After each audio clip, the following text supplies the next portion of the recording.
UFC 301 is this weekend, and while it's in Brazil, I'll actually be in Vegas. I can't wait for this fight card, though. I think it's gotten way too much hate. I think 301 is going to be an absolute banger. Prelims, early prelims, main card has two guys that I just don't want to see on it. But at the end of the day, those two guys are fighting prospects, and we're going to see start going up the rankings. So it is what it is. Do I think that Brazil, Rio specifically, deserves the best crowd after what they did to Glover, walking out on him in his retirement fight? No, I don't think they do, but at the end of the day, this is a pretty solid card, and people are hating on it, but this is a card for the hardcores. This isn't one for the casuals. Believe me, tune in. We're getting fun fights. I'm excited. We're going predictions and picks from the bottom to the top, starting early prelims, finishing with the title fight there in the main event. The King of Rio's back. I cannot wait. Let's get right into it. The early prelim opener is Alessandro Costa versus Kevin Borjas. I actually think Kevin Borjas is pretty decent. He is being criminally slept on in this fight. He's a young dude, got decent length for the division. He's 5'5", which is a little taller than Costa. He throws a tremendous amount of volume and has a lot of durability, but I do think Alessandro Costa is very, very good, especially in the flyweight division. He's physically strong, physically imposing, has decent grappling. I understand his takedown accuracy here is at 16.67%. That's because in his UFC debut, he had to fight Amir Albazi, who was a top 5 ranked flyweight, and Steve Erceg, who is fighting for a title fight this weekend. I mean, he's gotten kind of the shit end of the stick here. He absolutely dominated and destroyed Jimmy Flick. And Borjas lost to Joshua Van in a very competitive fight, so that's why I don't like people sleeping on him. But I think a lot of what Alessandro Costa does in the striking department is very similar to Joshua Van. He's able to open up going up top by throwing great punches to the body. I think he's going to land a lot of good punches to the body, and I think he's going to start opening Kevin Borjas up top. I think Costa's going to win the first 2 rounds of this fight by landing good body shots, blasting really good low leg kicks, because Borjas is a very traditional boxing stance. His leg's there to be chewed. I also think he's going to be able to push Borjas against the cage, land really good clinch elbows, start landing good knees, and just really control him. He's physically stronger. I think Alessandro Costa is a very physically strong flyweight. Tough dude for Kevin Borjas to face. He just keeps getting these tough guys. And this is not an easy fight for Alessandro Costa. I think Costa's winning the first 2 rounds, but I do think we're going to see Borjas pick it up and sneak round 3. It's going to be a 29-28 decision by Alessandro Costa. The finishing ability of Alessandro Costa is very real deal, but I do think Kevin Borjas is very durable, and I think he's going to stay in this fight. I think round 2 can get close. I think you're going to start to see Costa fatigue at the end of round 2 and in round 3. Borjas has taken round 3, but Costa will have won rounds 1 and 2, and I think he's getting it done in front of the Brazilian crowd. We're going Alessandro Costa, 29-28, unanimous decision. Ishmael Bonfim, don't want to say got fraud checked, because Benoit Saint Denis, we know how fucking good the dude is. And Bonfim, I think, broke his arm in that fight. Vic Pichel is just an old dude that, I mean, he's 41 years old, guys. I mean, he's not going to stay in there with Ishmael Bonfim. I think it's going to be a vicious knockout. I think you're going to see Vic Pichel shooting takedowns early. You're going to see Ishmael Bonfim timing knees. He could get a flying knee knockout, but I don't think that's going to happen here. I think he's going to start landing good body shots, time an uppercut, sit down Vic Pichel, and just stack guard over him and just land 1-2, 1-2, 1-2, beating the piss out of him. I'm going Ishmael Bonfim by late round 1 TKO after Vic Pichel gets caught shooting a really bad takedown. At 41, man, age matters. We talked about this in the video I just dropped on Instagram on the Sandbox MMA, Instagram and TikTok, talking about Mike Tyson clearly being the better boxer than Jake Paul, but age fucking matters, and I hate to see a dude that's just that old go into fight. But regardless, Vic Pichel's going to get slapped in the back half of round 1. I think Ishmael Bonfim gets it done with timing an uppercut and landing good ground and pound. Ishmael Bonfim, round 1 TKO.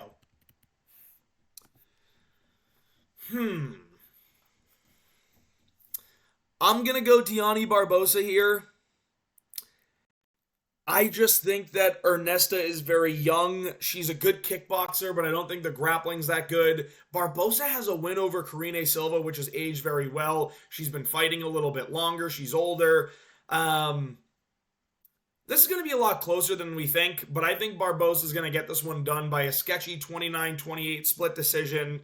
I'm not going to spend too much more time here because it really is a coin flip, but I'm going to go Barbosa, being in Brazil, winning the split decision 29-28 by being able to implement the grappling and just showing that she might have a little bit more experience than Ernesta. Ernesta's 25. She's going to have time to learn, and she does have a good kickboxing base, but I just think she's going to get taken down. Marcio Ruffy versus Jamie Malarkey. Ruffy's going to get this one done by a knockout in the first round, guys. Jamie Malarkey has no chin. He's not that talented. He's debatably lost his last four fights. I'm going to go through it with you right now. Jamie Malarkey was also fighting at 170, so he's a really dude. Big lightweight. I think he's a super talented guy, has a ton of power. Now, Jamie Malarkey got chinned by Nasrat Haqparast. I get it. Nasrat has gotten better. And his punches are pretty good, but he got chinned right there in round one. Didn't look good in the fight at all. He beat John McDessie, but he didn't. He fucking lost that fight. They were in Australia, so he just got it randomly. I don't know how you score that fight for Jamie Malarkey. It was clear Jonathan McDessie to me. McDessie got robbed, so I'm going to call that 2 losses in a row. He got sparked by Muhammad Naimov, who's actually a good fighter. There's a world in which he lost this fight to Prado as well, and there's a world in which he lost that fight to Michael Johnson, so he's fought some decent competition. Young up-and-comer in Prado. Michael Johnson is no slouch. Muhammad Naimov is pretty decent. McDessie's a veteran, and Haqparast is also kind of a veteran, but he's getting chinned, guys. He's getting chinned here in round one by Marcio Ruffy. I think Ruffy's going to be able to get to the clinch, but escape, start throwing really good 1-2s, land uppercuts, throw big meaty hooks, taking that one right out of the Lucas Tracy playbook. Lucas Tracy's page is also awesome. I know I rave about MMA Guru all the time. Lucas Tracy's great. You guys got to check him out. But I think Ruffy's going to get this one done. I think the Brazilians are going to have a real good night. Marcio Ruffy, round one knockout. Jamie Malarkey has no chin. He's cuttable after this fight. I just don't think he's that good at all. Drakkar Klose versus Joaquim Silva. I'm going Drakkar Klose. I think he's the better fighter than Joaquim Silva. It really is as simple as that. I know that Joaquim Silva has had moments in his fights recently, but I just don't think he's as good as Drakkar Klose. I think Drakkar Klose throws much better straight punches. Joaquim Silva tries to walk in there throwing hooks and really tries to engage heavily in the clinch and in the grappling, and he is physically strong. But I think that backhand and that back leg, Drakkar Klose is going to be able to chew leg kicks in this fight, and he's going to be able to land that 2 straight down the middle and catch Joaquim Silva multiple times. I think he's going to get this fight done by a late round 2 KO, TKO, by landing a straight 2 down the middle, wobbling Joaquim Silva, and then he goes in, hunts, and gets the finish. I really like Drakkar Klose's skill. I think he's consistently gotten better. We always see that he got, there's memes going around about Joe Rogan, Anik, and DC because he got knocked out by Beneil Dariush, but dude, Dariush was not an old man at the time he knocked out Drakkar Klose. It was literally in like 2019, 5 years ago, and Klose has gotten even better since then, and Klose was low-key winning the fight until he got sparked. So I'm going Drakkar Klose. I think he gets this one done pretty easily. I just think he's much better than Joaquim Silva. TKO, end of round 2, with a flurry of punches eventually putting him down. Gene Silva versus William Gomis. I'm seeing a lot of people pick William Gomis because he's rangy. He fights very safe.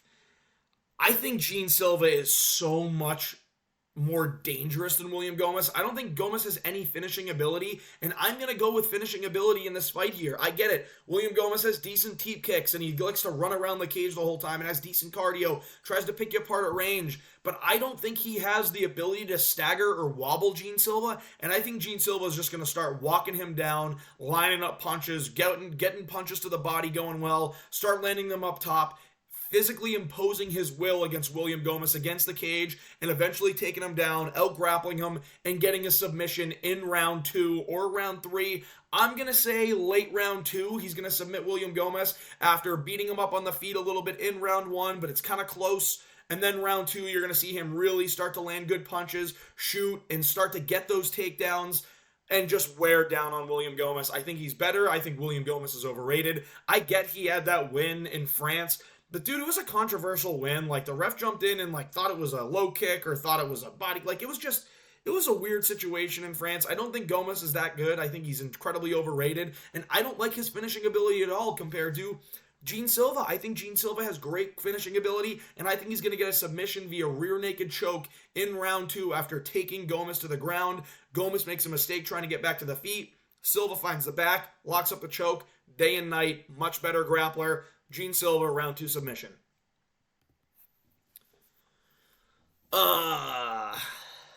I want Elvis Brenner to win this fight so bad. And I think his durability, his strength, his ability to break people, especially in the Kudaledze fight that he had. If this stands on the feet, Elvis Brenner just absolutely destroys Oralbai, but I think Oralbai is just going to wet blanket and ragdoll Elvis Brenner the 3 rounds, and I think he's going to win a boring, unanimous decision. I do think Elvis Brenner has decent jiu-jitsu get-ups and things like that, but wrestling beats jiu-jitsu literally every single time unless you can luckily get the choke, or unless you're Charles Oliveira. I get Elvis Brenner's out of shoot-a box, training with Charles, especially at a lightweight. But I think Oralbai is going to be so much physically bigger and stronger in this fight. And I think he's just going to be able to ragdoll Elvis Brenner. I hope I'm fucking wrong. I really do hope I'm wrong, because there's a world in which Oralbai gets tired and Elvis Brenner just doesn't quit in the first 2 rounds and starts walking him down and finishes him with a round 3 TKO. There is a world in which that happens. And if it gets to round 3, I am nervous for that. But I think Oralbai is smart enough to know he's got to shoot, he's got to keep control. And I think he's just going to wet blanket and ragdoll Elvis Brenner for 3 rounds. I hate to say it. 30-27 unanimous decision by Maitabek Oralbai. Really good up-and-coming prospect. I want to see Elvis Brenner not get an insanely difficult fight all the time. Like, he gets the Kudaledze's, which he won. He gets the Oralbai. He had another up-and-coming guy he fought in his last fight and got a first-round knockout. But I think Oralbai is just a nightmare matchup for him. I think that he's just physically stronger, bigger, and he's going to win this fight by 30-27 unanimous decision. This line is crazy. Because in women's MMA, we know that the line should not be this crazy, because a seasoned veteran like Karolina Kowalkiewicz can pull this off against a young fighter in Yasmin Lucindo. The thing with Lucindo is she has fought a ton for the age of 22. I get it. She's 22. She's young. But she's a dangerous striker.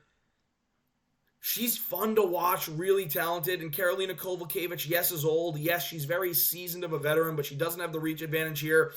I don't think she's going to be able to get Yasmin Lucindo to the ground, because I think Lucindo is just physically stronger. Plus 325 is not a bad sprinkle for Kowalkiewicz.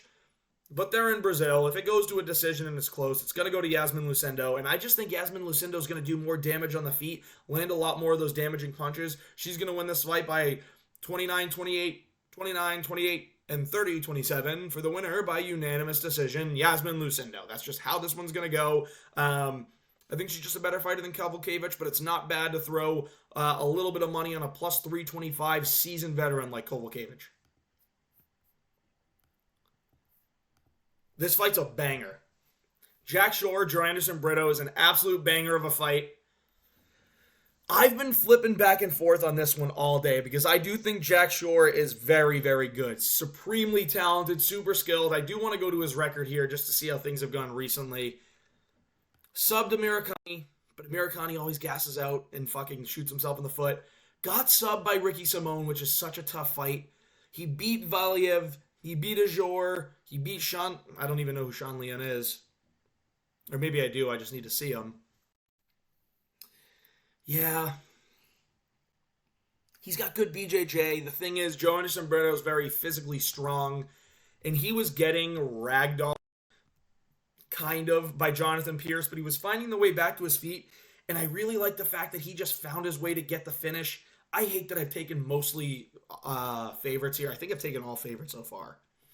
Yeah, I hate that I've taken mostly favorites, but I just think Joanderson Brito's better. Not by a lot. I just think he's better. I think he has more finishing ability. And Jack Shore's really good, and he consistently gets better. They're both similar ages. I think Joanderson Brito is going to have the crowd behind him. He's going to land really powerful, damaging punches. I think he wobbles Jack Shore early. Jack Shore's there. He's game for it. Gets back into the fight. Round 1 ends. Round 2, Brito and Shore start trading. They start getting into grappling exchanges. They get back to the feet. And ultimately, I think Joanderson Brito's defensive grappling is good enough to neutralize Jack Shore's offensive grappling. And I do think Jack Shore's a good striker. But I think Joanderson Brito has more power, and I think he's going to land the punch that ends it in round 3 as Jack Shore is starting to tire out. I get Brito can tire out a lot too, but I just think he's going to have the power, and I like his finishing ability more. Joe Anderson Brito, early round 3 KO TKO. This is one of the guys that I didn't want on the main card. Paul Craig versus Caio Borralho.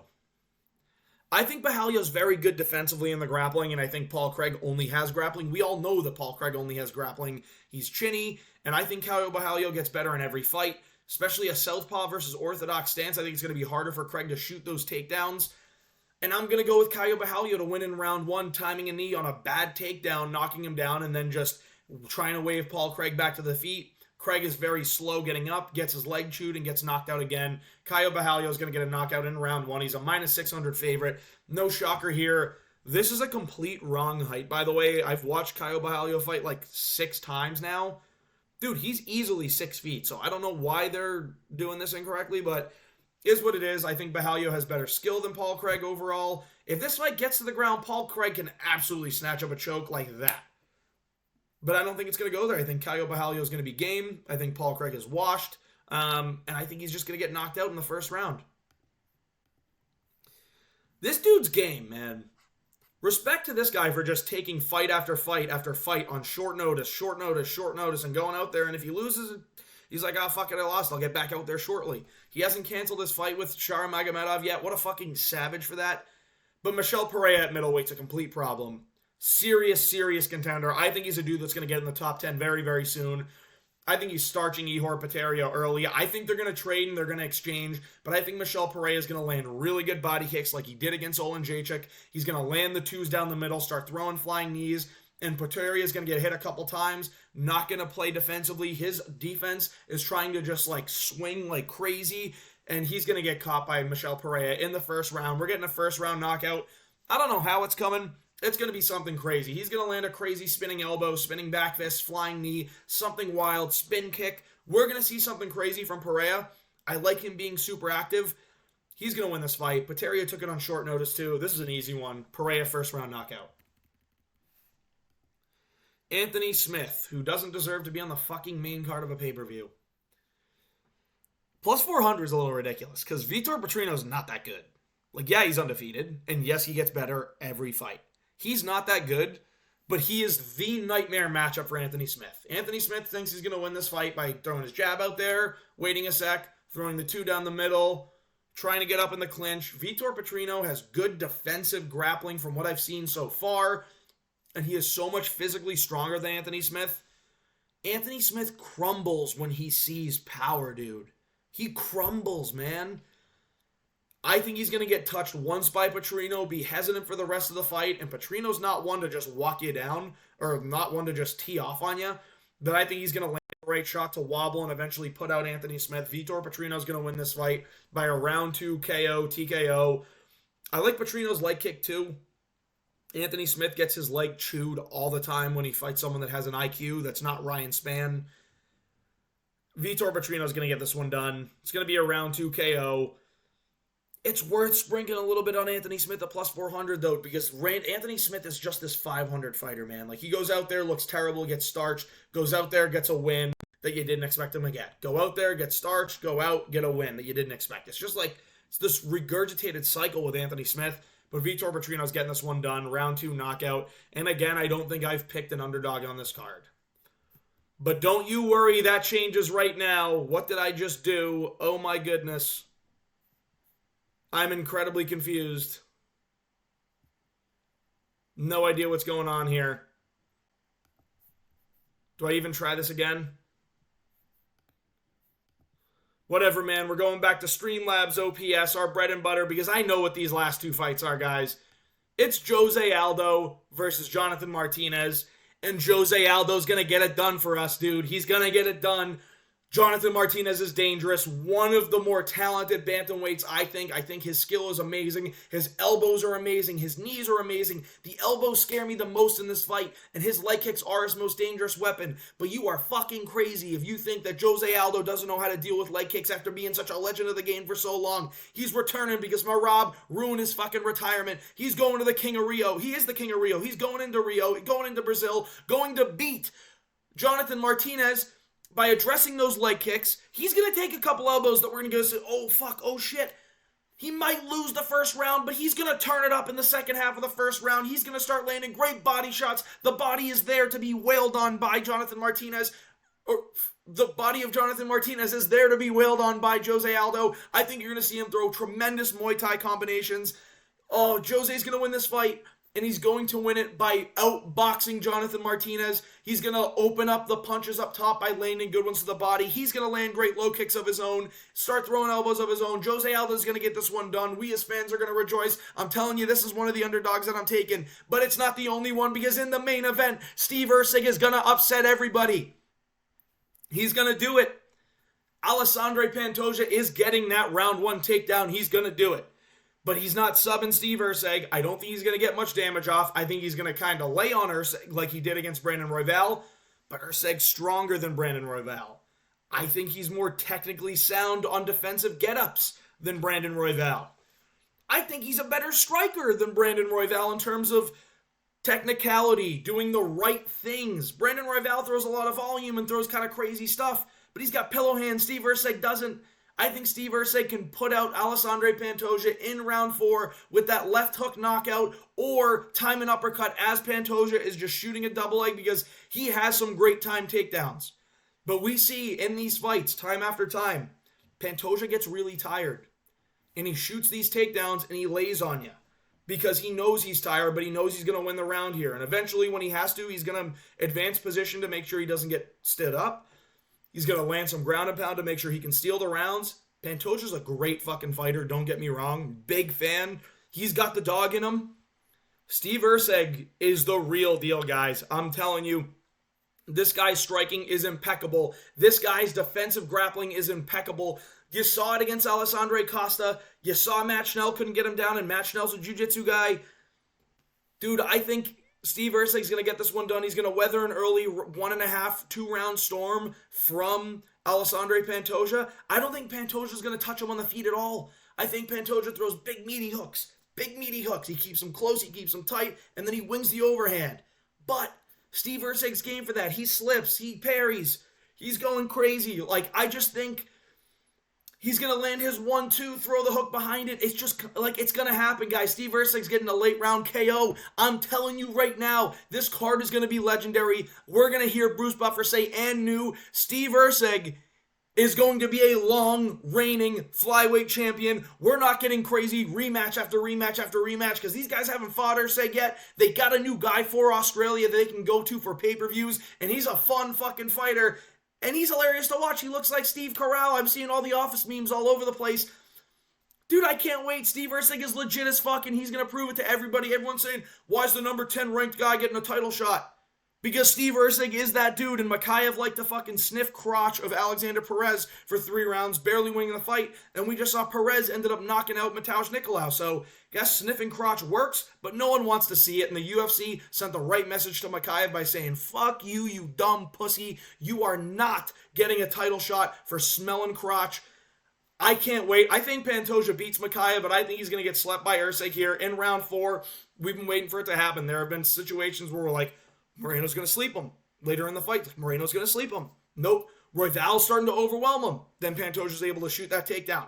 I think in those late rounds when Pantoja's relying on those takedowns in the control time, Erceg's going to be game to it. He's really good. He's got strong hips. He shoots back and he sprawls really well. Steve Erceg's getting this one done via a left hook or a timed uppercut on a bad takedown in round 4. New champion. Thanks for watching. If you enjoyed it, like and subscribe. I can't wait. I'm going to be watching this in Vegas. Fucking tuned up at the pool. Think I'm going to Zed. I can't fucking wait, guys. This is going to be great. UFC 301. So much better than everyone's leading it on to be. Make sure you tune in. This is a fight card for the hardcores.